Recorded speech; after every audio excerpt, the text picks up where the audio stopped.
اعوذ باللہ السمیع العلیم من الشیطان الرجیم من حمزہ ونفخہ ونفسہ بسم اللہ الرحمن الرحیم ربی یسر ولا تعسر وتمم بالخیر ربی زدنی علما یا ایہا الذین آمنوا لا تأکلوا الربا اضعافا مضاعفة واتقوا اللہ لعلکم تفلحون واتقوا النار التي اعدت للکافرین۔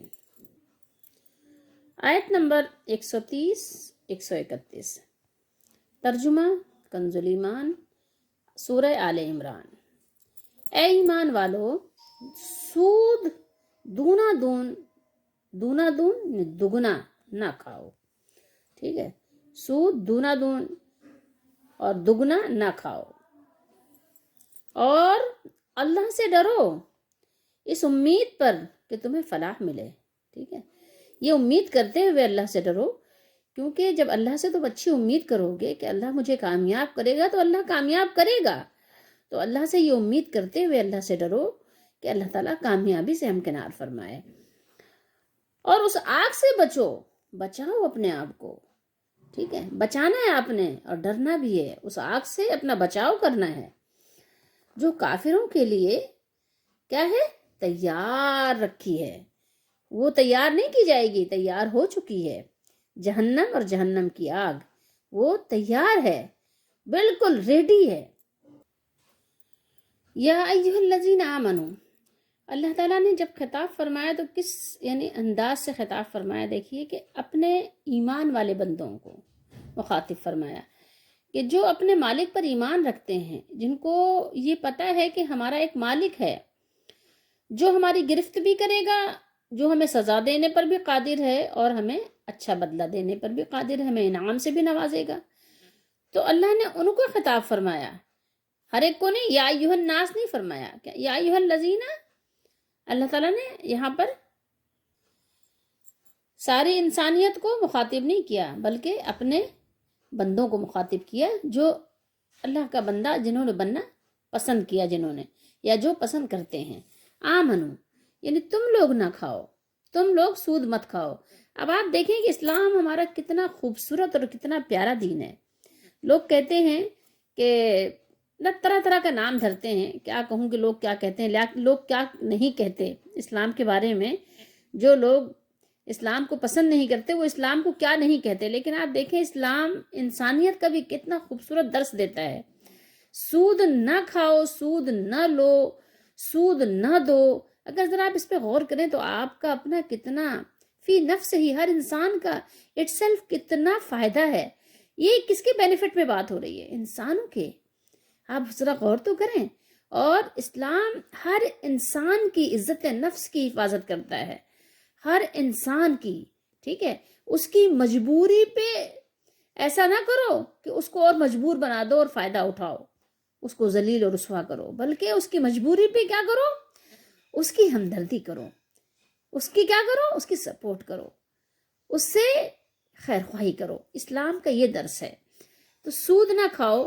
ابھی میں آپ کو بتاؤں گی کہ یہ دیکھیے کہ بات کس کی ہو رہی تھی، بات تو جنگوں کی ہو رہی تھی، جنگ بدر، جنگ احد کی باتیں ہو رہی تھی، اور بیچ میں یہ سود کی بات آ گئی، ٹھیک ہے۔ تو اب یہ یہاں پر سود کی بات کیوں آئی ہے؟ پہلے آئیے تھوڑا سا یہاں پر ضیاء القرآن سے ہم دیکھتے ہیں کہ سود کے بارے میں انہوں نے کیا کہا ہے، پھر اس کے بعد آگے چلتے ہیں۔ یہ فرماتے ہیں کہ سود اور سود کی حرمت پر جو بات ہوئی ہے وہ تو سورہ بقرہ میں ہو چکی ہے، ٹھیک ہے۔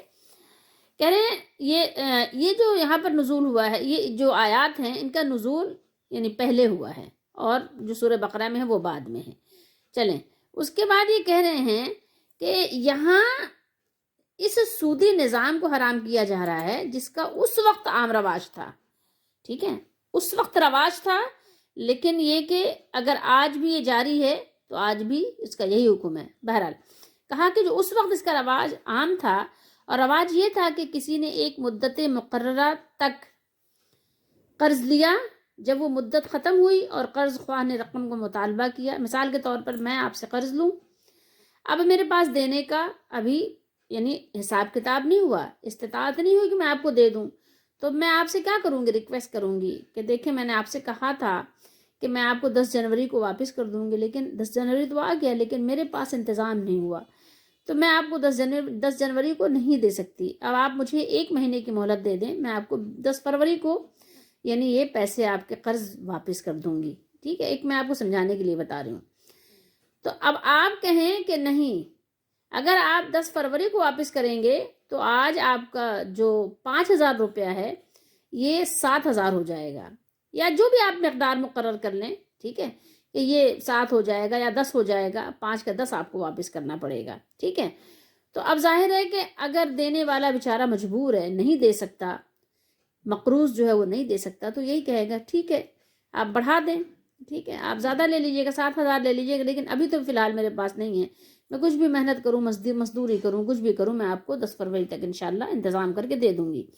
تو بہرحال تو مقروض کہا کرتا کہ تم میعاد بڑھا دو، کیا کرو، وقت بڑھا دو، میعاد کا کیا مطلب ہے، وقت بڑھا دو، یعنی تھوڑا سا وقت میں مجھے مہلت دو، تھوڑا سا وقت اور دے دو، یہی میں نے جیسے آپ کو بتایا کہ 10 جنوری کے بجائے 10 فروری کر دو، ٹھیک ہے، میں رقم میں اضافہ کر دیتا ہوں، جسے تم مطالبہ کر رہے ہو کہ پھر 5 کے بجائے تمہیں 7 دینا ہوگا، 7,000، تو ٹھیک ہے میں 2,000 مزید تمہیں انشاءاللہ کوشش کر کے دے دوں گا، لیکن یہی کہ تم مجھے مہلت دے دو، میرے پاس نہیں ہے، میں کیا کروں، ٹھیک ہے۔ آپ اکثر سنتے رہتے ہیں نا کہ بہت سے قرض دار، قرض بہت تھا اور دینے کی استطاعت نہیں تھی، خودکشی کر لی انہوں نے، یہ سب اس طرح کی باتیں ہوتی رہتی ہیں، کیونکہ ہمارا جو نظام ہے نا، ایک تو ظالمانہ ہے، دوسری طاغوتی نظام ہے، اسلامی نظام نہیں ہے۔ یہ اور بات ہے کہ کسی کو بری لگے یہ بات، لیکن ہم فی زمانہ طاغوتی نظام میں جکڑے ہوئے ہیں، اس سے نکلنا بھی کوئی آسان نہیں ہے۔ تو اس لیے آپ اپنے معاملات جو ہے نا، دنیاوی معاملات میں کم سے کم الجھیں اور اپنی چادر کم سے کم پھیلائیں، ورنہ آپ جتنا زیادہ پھیلائیں گے، ظاہر جینا تو ہے، خودکشی تو نہیں کرنی، ایمان کو بھی بچانا ہے، لیکن اپنے آپ کو طاغوتی نظام سے بھی بچانا ہے، سارا نظام آپ کا جو ہے وہ طاغوتی ہے، شیطانی نظام ہے۔ خیر، تو کہہ رہے ہیں یہ سلسلہ کیا ہوتا، مدت تک جاری رہتا، ٹھیک ہے۔ اب ظاہر ہے کوئی ایسا بھی ہوتا کہ انتظام کر لیتا، کوئی ایسا بھی ہوتا ہے نہیں کر سکتا انتظام، 10 فروری بھی گزر گیا تو کیا ہو گیا، اب وہ 7,000 سے پھر ہو جائے گا 10,000، ٹھیک ہے، 10 سے ہو جائے گا 15 اور 15 سے ہو جائے گا 30 اور 30 سے ہو جائے گا 60، مطلب سود در سود، ٹھیک ہے، یہاں تک کہ اصل رقم کئی گنا بڑھ جاتی، جو میں نے ابھی آپ کو مثال سے سمجھائی، جسے سود در سود یا سود مرکب کہا جاتا ہے، ٹھیک ہے، جس کو آپ کیا کہتے ہیں، پروفٹ کہتے ہیں نا، ٹھیک ہے، پروفٹ، تو وہ مطلب اصل رقم تو پتہ ہی نہیں ہوتا، ٹھیک ہے۔ اب مثال کے طور پہ آپ نے کسی کو 5,000 دیے، 5 کا آپ نے 10 بنا لیا، 10 آپ کو واپس ملے، 10 میں سے آپ نے کیا کیا، 5 پھر کسی کو قرضہ دے دیا، تو آپ کے اب اصل رقم کہاں رہی، اب تو آپ وہ سود سے ہی سود کما رہے ہیں نا، 5 سے پھر آپ نے 10 کمائے، 10 سے پھر آپ نے 20 کمائے، 20 سے پھر آپ نے 50 کمائے، 50 سے آپ نے 1,00,000 کمایا، یہ ایک میں مثال کے طور پہ آپ کو بتا رہی ہوں۔ تو اب وہ اصل رقم تو آپ کے غائب، اصل رقم تو آپ پتہ نہیں کہاں سے کہاں پہنچ گئی، اب تو سود پہ ہی آپ کا کاروبار چل رہا ہے، اس کو جسے سود مرکب کہتے ہیں یا سود در سود کہتے ہیں، جس کو قرآن نے بیان کیا اضعاف مضاعفہ، ابھی آپ کو ہم بتاتے ہیں۔ اچھا، اس ظالمانہ نظام کو اسلام نے ختم کر دیا، کیونکہ اس سے اگر ایک طبقے میں تناسانی آپ جانتے ہیں نا کہ کچھ کرنے کی پھر اب اس کو ضرورت ہی نہیں ہے، وہ ہو گیا بالکل سست کاہل وجود، کہ ظاہر ہے اس کو تو پیسے سے پیسے آ رہے ہیں نا، اب اس کو کرنا کیا ہے، اس نے بینک میں رکھ دیے، 10 کروڑ روپے بینک میں جمع کرا دیے، بس اس نے کیا کیا، فکس کر دی اماؤنٹ، اور اس کے بعد بس اس کو مل رہا ہے۔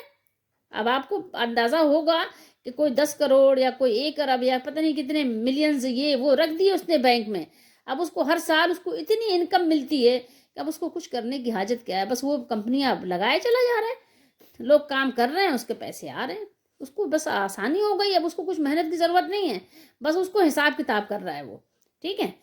خیر، تو وہ کہہ رہے ہیں کہ تناسانی، حرام خوری کیا، حرام کھانے والا، حرام خور یعنی کھانے والا، یہ فارسی کا لفظ ہے، ٹھیک ہے، یہ کوئی گالی والا لفظ نہیں، پہلے میں سمجھتی تھی شاید یہ کوئی گالی ہے، خیر بہرحال، تو اس کو اندر یہ عادت، ہرس یعنی لالچ جس کو کہتے ہیں، بخل یعنی بخیلی کی انتہا ہے کہ کسی کمزور کسی غریب کی مدد کرنے کے وقت اس کو یعنی نچوڑ لو، ٹھیک ہے، کسی کمزور کی بجائے اس کے کہ اس کی مجبوری میں کام آؤ، ثواب کماؤ، بلکہ کیا ہے کہ اس کے بچوں کے منہ سے نوالا بھی چھین لو، تو بخل کی انتہا ہے نا کسی مجبور سے اس طرح سے یعنی سلوک کرنا، تو بخل کے جذبات پرورش پاتے ہیں، تو قوم کے دوسرے طبقے میں حسد ظاہر ہے آپ کو اس سے کیا ہوگا، کوئی آپ کو خوش تو نہیں ہوگا، وہ جو سود آپ کو دے رہا ہے جبرن تو آپ سے خوش تو نہیں ہوگا، آپ کو دعائیں تو نہیں دے گا، بہرحال وہ اتنا مالدار ہے تو آپ کو بد دعائیں دے گا نا۔ عناد یعنی دشمنی، اور منافرت یعنی نفرت، یہ تخم ریزی ہوتی ہے۔ کیا ہوتا ہے نا، آپ اس کے بیج بو دیتے ہیں، اس کے پودے لگا دیتے ہیں، جس چیز کے پودے لگائیں گے تو پھر ظاہر ہے اسی کا درخت بنے گا نا، جس چیز کی کھیتی لگائیں گے تو پھر وہی چیز اگے گی نا۔ تو جب آپ نے ان چیزوں کی حسد کی، نفرت کی، دشمنی کی کھیتی آپ نے لگا دی تو کیا نکلے گا اس میں سے؟ وہ امت جسے دنیا میں تبلیغ، توحید، ہدایت کا ایک عظیم المرتبہ مشن سر انجام دینا ہو، یعنی جس مشن کے لیے وہ آیا تھا وہ تو بھول ہی گیا نا وہ۔ تو اگر اس میں ایسے عناصر اس طرح کے، یعنی اس کے ساتھ معاملات، عناصر کو آپ دیکھیں کہ کس طرح سے آپ برداشت کر سکتے ہیں، اسلام کیسے برداشت کرے گا؟ ٹھیک ہے، اس طرح کے معاملات کو کب اسلام برداشت کر سکتا ہے یا کب کیا جا سکتا ہے؟ جو ملی وحدت کو پارا پارا کر دیں۔ ملی وحدت کیا ہے کہ جب اگر میں آپ کے ساتھ ایسا سلوک کروں اور آپ میرے ساتھ ایسا سلوک کریں کہ میرے موقع پر آپ کام بھی نہ آ سکیں، مجھے قرض تک نہ دے سکیں، آپ کے پاس مال ہونے کے باوجود، مال کی بہتات ہونے کے باوجود، یا ضرورت بھر کا بھی مال آپ کے پاس ہے، آپ مجھے دے سکتے ہیں اور میرے کام نہیں آ سکے، تو میں آپ سے کس طرح محبت کر سکتی ہوں، کس طرح میں آپ کے لیے دعا کر سکتی ہوں؟ تو وہ وحدت، یعنی جو ایک ہماری ملت تھی جس کو ایک وحدت بن کر رہنا تھا، جس کو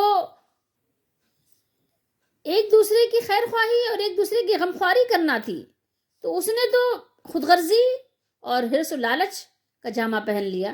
تو بتائیں وحدت کیا ہوگا؟ وہ تو پارا پارا ہو ہی جائے گی۔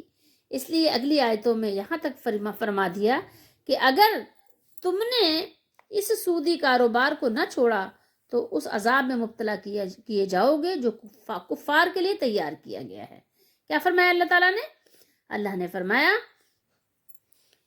وَاتَّقُوا النَّارَ الَّتِي، اور بچو اس آگ سے جو تیار کی گئی ہے کافروں کے لیے، یعنی جو یہ کام کرے گا، سود کھائے گا، وہ جو کافروں والی آگ ہے اس میں جائے گا، چاہے وہ لاکھ کلمہ پڑھتا رہے، لیکن ظاہر ہے کہ اس نے اللہ کے حکم کی خلاف ورزی کی ہے، اس نے جو ہے انسانیت سے گری ہوئی حرکت کی ہے۔ تو بہت سے قومیں، بیشتر یعنی بہت سے قومیں، بہت سے افراد، بہت سے لوگ، اکثریت، جیسے ہم اکثریت کی بات کرتے ہیں نا کہ آپ اکثریت سے آئے ہیں، اکثریت کیا ہے؟ اکثریت تو قرآن نے اکثریت کو بتایا کہ بے علم ہے، اکثریت جاہل ہے، اکثریت آپ کی جو ہے وہ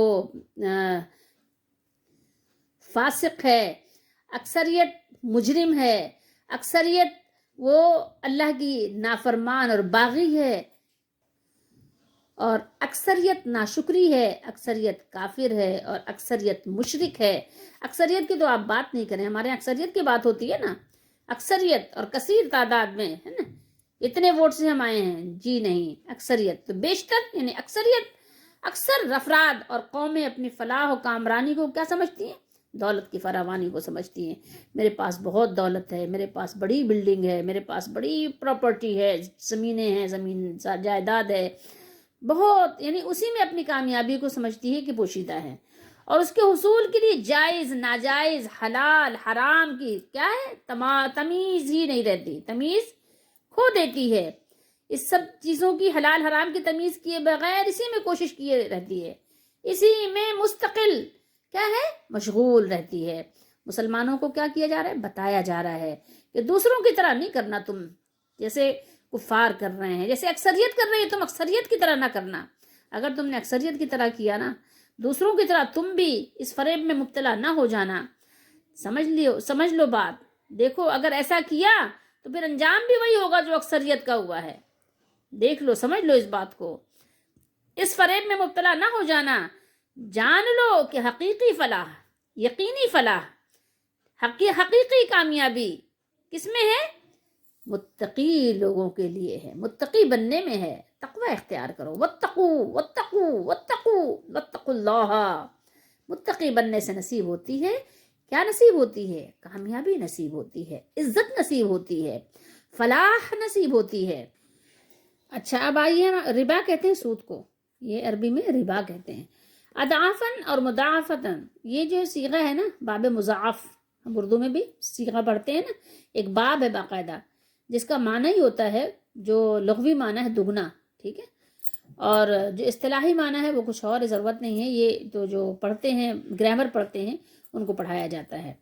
تو اس کا مطلب ہوتا ہے دگنا، یعنی دگنا چوگنا کر کے، وہی ہے نا کہ 10 کا 20، 20 کا 40، ٹھیک ہے، 40 کا 80، اس طریقے سے آپ سمجھ لیجئے۔ تو یہ باب مضاعف کا صیغہ ہے، ٹھیک ہے۔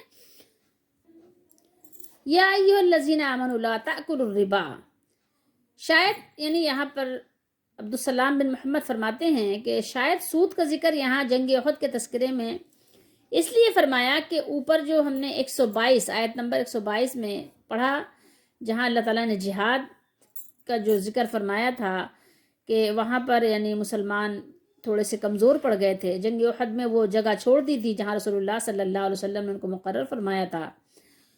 اور سود کھانے سے کیا ہوتا ہے، یعنی کمزوری پیدا ہوتی ہے، انسان بزدل ہو جاتا ہے، ٹھیک ہے۔ تو یہ دو سبب سے ہے، ایک یہ کہ مال کھانے سے، یہ جو مال حرام ہے، مال حرام کھانے سے توفیق اطاعت جو ہوتی ہے پھر وہ کم ہو جاتی ہے، ٹھیک ہے۔ کیا کم ہو جاتی ہے؟ اللہ کی فرما برداری کم ہو جاتی ہے آہستہ آہستہ، پھر ظاہر ہے کہ وہ ایک نام کا رہ جاتا ہے انسان۔ آپ جو سود والوں کو دیکھ رہے ہیں، آپ کیا سمجھتے ہیں ان کو؟ آپ ان کو دیکھ رہے ہیں کہ یہ بس اللہ تعالیٰ اپنے حفظ و امان میں رکھے، اعلان جنگ اللہ نے فرمایا ہے، ابھی ہم پڑھیں گے انشاءاللہ۔ تو ایک تو یہ کہ اطاعت الہی سے پھر ظاہر ہے انسان کو غفلت شروع ہو جاتی ہے، اور سب سے بڑی اطاعت کیا ہے اللہ تعالیٰ کی؟ یہاں پر کیا ابھی بیان ہو رہا ہے؟ یہاں جنگ و جہاد، غزوہ بدر، غزوہ احد، یہ سب بیان ہو رہا تھا نا۔ تو یہ بڑی اطاعت جو تھی اللہ تعالیٰ کی، سب سے بڑی فرما برداری کیا ہے؟ رسول اللہ صلی اللہ علیہ وسلم کے ساتھ جہاد ہو رہا تھا نا، آپ کے ساتھ مل کر لوگ مسلمان کیا کر رہے تھے؟ جہاد کر رہے تھے۔ اور جب ظاہر سود کھائیں گے تو کیا ہوگا؟ اطاعت میں، جہاد میں کمی آئے گی، جیسا کہ ہوا تھا جنگ احد میں۔ کیا ہوا تھا؟ جو منافق تھا وہ لے کے چلا گیا تھا نا بہت سارے لوگوں کو، اور وہ لوگ سود کھاتے بھی تھے۔ عبداللہ بن ابی راستے سے 1/3 جو ہے اپنے سپاہیوں کو لے کے چلا گیا تھا واپس، جس سے تاکہ دوسرے مسلمانوں کو بھی کمزوری پیدا ہو جائے۔ خیر، اور دوسرے یہ کہ سود لینا ایک انتہائی درجے کا بخل ہے، انتہائی درجہ۔ مطلب ایک ہوتا ہے کہ ایک چھوٹا موٹا درجہ ہوتا ہے نا، کسی سے چھوٹی موٹی چیز کے انسان نے ہرس کی، ٹھیک ہے، لیکن ایک ہوتا ہے انتہائی درجہ، کمال درجے کا جو ہے بخل، یعنی اتنا انسان خسیس ہو جائے کہ کسی کے مشکل وقت میں بھی اس کو اپنا پیسہ دینا گوارا نہ کرے۔ جبکہ اسلام تو وہ دین ہے جو صدقہ کرنے کو پسند کرتا ہے۔ صدقہ دو، لوگوں کو مشکل میں کام آؤ، اور دے کر بھول جاؤ، احسان بھی نہ جتاؤ۔ اسلام تو یہ حکم دیتا ہے کہ احسان نہیں جتاؤ، کسی کو بتاؤ بھی نہیں، اللہ کو معلوم ہے تم نے کیا خرچ کیا۔ لن تنالوا البر حتى تنفقوا مما تحبون، یہ قرآن کے الفاظ ہیں۔ تو یعنی اللہ نے فرمایا کہ ہمیں اور آپ کو کیا چاہیے کہ اپنا مال اللہ کی راہ میں دیں۔ کس کو دیں؟ ظاہر اللہ کے بندوں کو دیں گے نا، جو ضرورت مند ہوں گے، جو کمزور ہوں گے، جو مجبور ہوں گے، جو محتاج ہوں گے، ٹھیک ہے، جو یتیم ہوں گے، یسیر ہوں گے، انہیں کو دیں گے۔ تو اپنا مال جتنا دیا تھا اتنا لے لو، ٹھیک ہے، ہمیں چاہیے کہ جتنا دیا ہے اتنا لے لیں بس۔ تو یہاں پر سمجھنے کی ایک چیز اور بھی ہے کہ دیکھیے کہ جو شخص اتنا بخیل ہو کہ جو اپنا مال نہیں دے سکتا، جس کا مال کسی کے کام نہیں آ سکتا، وہ اسلام کے لیے اپنی جان کو کیا دے گا؟ جان تو انسان کی بہت زیادہ ظاہر ہے، سب سے زیادہ اگر انسان کسی سے محبت کرتا ہے تو وہ اپنی جان سے کرتا ہے۔ اپنی جان سے زیادہ انسان کسی سے محبت نہیں کرتا۔ اگر کہیں پہ بھگدڑ مچ جائے اور اس کے پیارے پیارے بھی ہوں، ہم نے کہیں بہت سارے ایسے میں نے آرٹیکلز پڑھے ہیں کہ انسان اپنے بچوں کو بھی چھوڑ دیتا ہے، سیلاب میں ڈوبنے لگے تو وہ بچے کی فکر نہیں کرتا کہ بچے کا کیا ہوگا، وہ اپنا دیکھتا ہے کہ مجھے کوئی سہارا مل جائے، میں اپنے آپ کو بچا لوں۔ کوئی بھی مقام اور ایسے موقع اور جگہ آ جائے تو جب انسان کی جان پہ بن جائے تو وہ اپنے پیاروں کو چھوڑ دیتا ہے، چاہے وہ ماں باپ ہوں، چاہے وہ بچے ہوں، چاہے وہ بہن بھائی ہوں، یا چاہے کوئی اور بھی اس کا بہت پیارا ہو، لیکن یہ ہے کہ جان پہ بنتی ہے تو جان انسان نہیں دے سکتا۔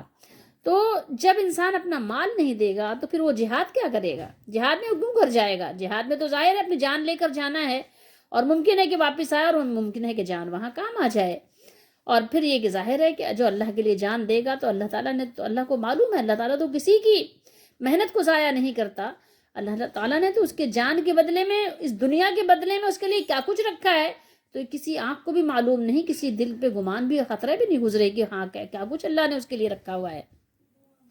اچھا، یہ سورت جو ہے سورہ آل عمران، یہ ہے مدینہ شریف میں اس کا نزول ہوا ہے، اور مدینہ شریف میں انصار آباد تھے، ٹھیک ہے، اور انصار جو تھے، انصار کے یہودیوں کے ساتھ تعلقات تھے، بڑے گہرے تعلقات تھے، دینی معاملات میں بھی وہ پوچھا کرتے تھے، اور پھر یہ سودی لین دین کا کاروبار بھی تھا، ٹھیک ہے، تمام تعلقات کے ساتھ ساتھ سودی لین دین کے تعلقات تھے۔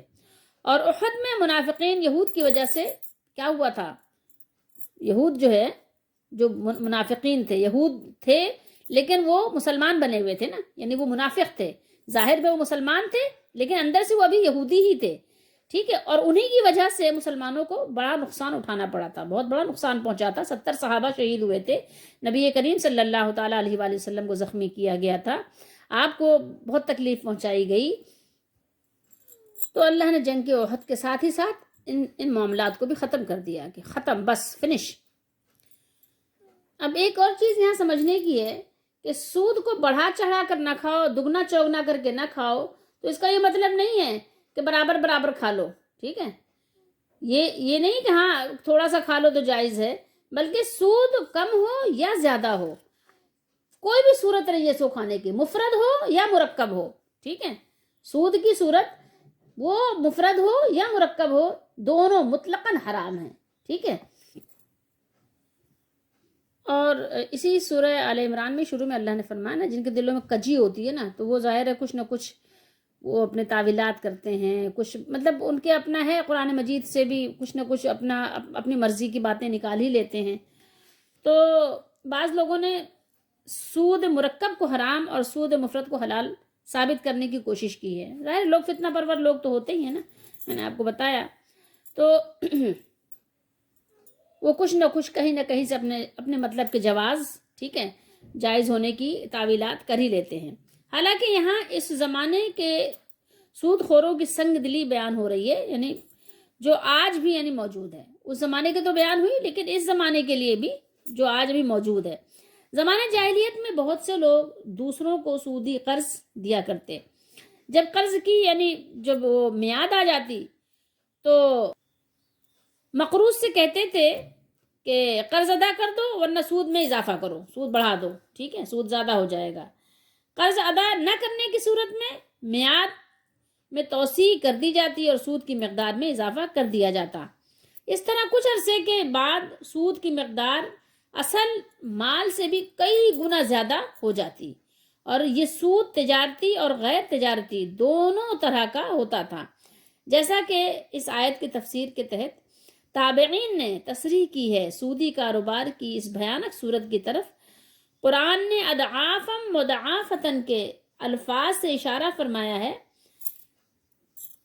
ورنہ اس کا یہ مطلب نہیں ہے کہ مرکب سود حرام ہے اور سادہ جائز ہے۔ اسلام میں ہر قسم کا سود جو ہے وہ حرام ہے۔ ہاں، لیکن اتنی بات ضرور ہے کہ اگر آپ نے کسی کو کسی کی ضرورت کے وقت قرض دیا ہے، وہ جتنا بھی دیا ہو، 10 روپے دیا ہو، 1000 دیا ہو، 1,00,000 دیا ہو، جتنی جس کی ضرورت کے وقت آپ نے اس کی امداد کی تھی، اس کو بطور قرض آپ نے دیا تھا کہ بھائی ٹھیک ہے، اپنا کام کر لو، اپنی بیماری ہے اس کا علاج کر لو، اپنا گھر بنا لو، اپنی شادی کر لو، جو کچھ بھی ہے، جس وجہ سے بھی آپ نے قرض دیا تھا، تو جب اس کا کام ہو گیا، اب اس کے پاس دینے کی استطاعت ہو گئی، تو پھر کیا کرنا ہے؟ پھر آپ نے اپنی اصل رقم آپ واپس لینا چاہتے ہیں تو آپ لے سکتے ہیں، اور اگر آپ نہیں لینا چاہتے، آپ معاف کرنا چاہتے ہیں تو آپ معاف کر سکتے ہیں۔ یہ اللہ تعالیٰ نے آپ کو حق دیا ہے کہ آپ اپنی اصل رقم لے سکتے ہیں، جتنا آپ نے دیا تھا اتنا لے سکتے ہیں، ٹھیک ہے، اس کے علاوہ نہیں۔ ہاں، اور اللہ کے لیے آپ نے اگر دیا تھا کسی کو قرض، تو آپ یہ نہ سمجھیے کہ آپ کو ثواب نہیں ملے گا۔ آپ اگر اپنا پیسہ 6 مہینے بعد، 1 سال بعد، 2 مہینے بعد، 10 دن بعد، مختلف طور پر لوگ قرض لیتے ہیں نا، کوئی 2 دن کے لیے بھی لیتا ہے اور کوئی 2 سال کے لیے بھی لیتا ہے، تو آپ کو جو یعنی آپ نے یہ کام کیا، آپ نے جو اپنا پیسہ دیا کسی کو، تو آپ کو اس کا صلہ ملے گا، اس کا اجر ملے گا۔ ایسا نہیں ہے کہ آپ کسی کے وقت پر کام آئے، کسی ضرورت مند کی آپ نے ضرورت پوری کی اپنے پیسوں سے، تو کیا آپ کو اس کا ثواب نہیں ملے گا؟ بالکل ملے گا، دنیا میں بھی اللہ تعالیٰ آپ کو اس کی جزا دے گا، اور آخرت میں بھی اس کا ثواب ملے گا. آپ اپنا اصل مال واپس لے سکتے ہیں, یہ آپ کے لیے جائز ہے اور یہ آپ کا حق ہے. لیکن اگر آپ سمجھتے ہیں کہ اگلا شاید کہ بہت کمزور پوزیشن ہے, آپ اسے اگر معاف کرنا چاہیں تو ٹھیک ہے. یہ آپ یعنی کہنا چاہیے کہ مزید آپ اپنا پروفٹ حاصل کریں گے اللہ کے پاس سے, تو یہ یعنی یہ صورت بہرحال جائز ہے کہ آپ اپنی اصل رقم لے سکتے ہیں. اور معاملہ یہ ہے کہ تمہیں مرنا ہے, تمہیں قبر میں جانا ہے, تمہیں اللہ کی عدالت میں کھڑا ہونا ہے, تو پھر کیا کرنا ہے؟ اللہ سے ڈرنا ہے. اللہ سے ڈرتے رہو. اللہ سے ڈرنے کا کیا مطلب ہے؟ یعنی جو اس کے احکامات ہیں اس کو بجا لاتے رہو. جس چیز سے اس نے منع کر دیا اس سے رک جاؤ, جس چیز کا حکم دیا اس کو کرو. تو اللہ سے ڈرو. واتقوا اللہ, اور اللہ تعالیٰ سے ڈرو اس امید پر کہ تمہیں فلاح ملے, تمہیں کامیابی ملے, تمہیں نجات ملے, اس امید پر. اور پھر آگے فرمایا واتقوا النار التی, نار آپ اردو میں بھی جانتے ہیں, آگ کو کہتے ہیں. التی اس لیے صیغہ آیا ہے, یہ مؤنث کا صیغہ ہے. الذی, الذی کی طرح ہی ہے اس کا معنی, لیکن چونکہ جہنم اور آگ یہ سب مؤنث ہیں تو اس لیے یہ صیغے بھی مؤنث کے استعمال ہوئے ہیں. اس آگ سے بچاؤ اپنے آپ کو جو تیار کی گئی ہے, جو تیار ہے کس کے لیے؟ کافروں کے لیے تیار ہے. یہ کون کہہ رہا ہے؟ اللہ کا فرمان ہے نا, اللہ تعالیٰ بیان کر رہا ہے, قرآن بیان کر رہا ہے. تو اس آگ سے اپنے آپ کو بچاؤ. اس آیت میں سود خوروں کو اس آگ سے ڈرایا گیا جو کافروں کے لیے تیار کی گئی ہے. اس سے کیا معلوم ہوا کہ سود لینا اور دینا مسلمان کا کام نہیں. جو شخص یہ کام کرتا ہے اور اس سے باز نہیں آتا اور توبہ نہیں کرتا اور واپس نہیں ہوتا, اسے اس آگ کے لیے تیار رہنا چاہیے جو کفار کے لیے تیار کی گئی ہے. اللہ نے ہمیں آگاہ فرمایا, اللہ تعالیٰ نے ہمیں فرمایا کہ اللہ سے بھی ڈرو اور اس آگ سے بھی ڈرو, اس آگ سے بھی بچو جو کافروں کے لیے تیار کی گئی ہے. یہاں پر تنبیہ مقصود ہے کہ سود خوری سے باز نہ آئے تو یہ فعل حرام تمہیں کفر تک پہنچا سکتا ہے, تمہیں کافر بھی بنا سکتا ہے. ٹھیک ہے, کیونکہ یہ اللہ اس کے رسول سے جنگ ہے. سورہ بقرہ میں ہم پڑھ چکے ہیں. اور اللہ تعالیٰ ہم سب کو, ظاہر ہے جو اللہ اس کے رسول سے جنگ کرے گا وہ کہاں کامیاب ہو سکتا ہے. تو اللہ تعالیٰ ہم سب کو اس سے بچنے کی توفیق دے. اب ذرا غور کیجیے کہ ہمارے لیے اس میں کیا سبق ہے, ہمارے لیے کیا سبق ہے. آپ دیکھ رہے ہیں کہ ہم سود پہ سود لیے چلے جا رہے ہیں. کیوں لے رہے ہیں؟ عیاشیوں کے لیے. ہماری زندگی بس عیاشیوں کے لیے ہم جی رہے ہیں, کسی چیز کی کمی نہیں آئے. بھائی روکھی سوکھی کھا لو, قرض مت لو, اپنی چادر میں گزارا کرو. اور سود پر آپ قرض کیوں لے رہے ہو؟ کیوں لے رہے ہو سود پر قرض؟ جو لوگ سود پر قرض لے رہے ہیں ذرا وہ غور تو کریں, کیوں لے رہے ہیں بھائی؟ اب ایک وقت ایسا آ جاتا ہے کہ انسان قرض لیتا ہے قرض دینے کے لیے, سود پر قرض لیتا ہے قرض دینے کے لیے. اب آپ بتائیے کہ ایسی قوم کیسے فلاح پائے گی, کیسے کامیاب ہوگی کہ جس نے یعنی اللہ تعالیٰ سے علی الاعلان اللہ تعالیٰ سے مقابلہ کیا, اللہ تعالیٰ سے مقابلہ کیا, علی الاعلان اللہ کی نافرمانی کی. کیا آپ تھوڑے پر گزارا نہیں کر سکتے؟ پھر آپ اپنے آپ کو کہتے ہیں مسلمان ہیں. آپ مسلمانوں کا یہ شیوا ہوتا ہے, مسلمانوں کا یہ کام ہوتا ہے. کیا آپ پتہ ہے سود لے لے کر آپ پتہ نہیں کیا فضول عزول یہ وہ الٹی سیدھی چیزیں آپ دنیا سے لے رہے ہیں. کیوں لے رہے ہیں بھائی؟ کیوں لے رہے ہیں؟ کیا آپ روکھی سوکھی نہیں کھا سکتے؟ اگر نہیں ہے تو نہیں صحیح. آپ بتائیں کیا کہ مسلمان صرف یہ کھانے پہننے کے لیے پیدا ہوا ہے؟ مسلمانوں کا یہی کام ہے کہ وہ صرف کھاتا پیتا رہے. کہتے دنیا میں آئے ہیں, دنیا بھی تو چاہیے. اور بہت سے لوگ تو ایسے ڈھیٹ ہیں یا آپ کہیں کہ ایسے مطلب بہادر ہیں, بنتے ہیں بہادر, کہ وہ سناتے ہیں قرآن مجید کی آیت ربنا آتنا فی الدنیا حسنۃ وفی الآخرۃ حسنۃ وقنا عذاب النار. دنیا کی بھی حسنہ اور آخرت کی بھی حسنہ. دنیا کی حسنہ یہ ہے کہ عیش و عشرت کریں.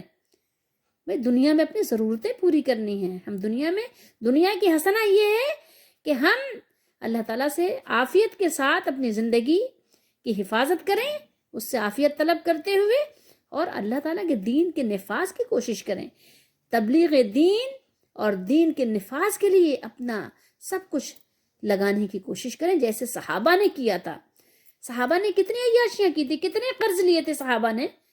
جنگ بدر میں کتنا قرض لیا تھا انہوں نے, کبھی کوئی بتائے گا؟ جنگ احد میں کتنا قرض لیا تھا انہوں نے؟ ان کے پاس تو کچھ نہیں تھا.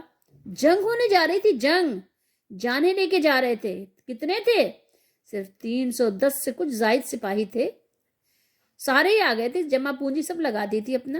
سارا ایسڈ ان کا جو ہے وہاں پر لگ گیا تھا, بتائیے ذرا، تو کتنا قرض تھا ان کے پیچھے.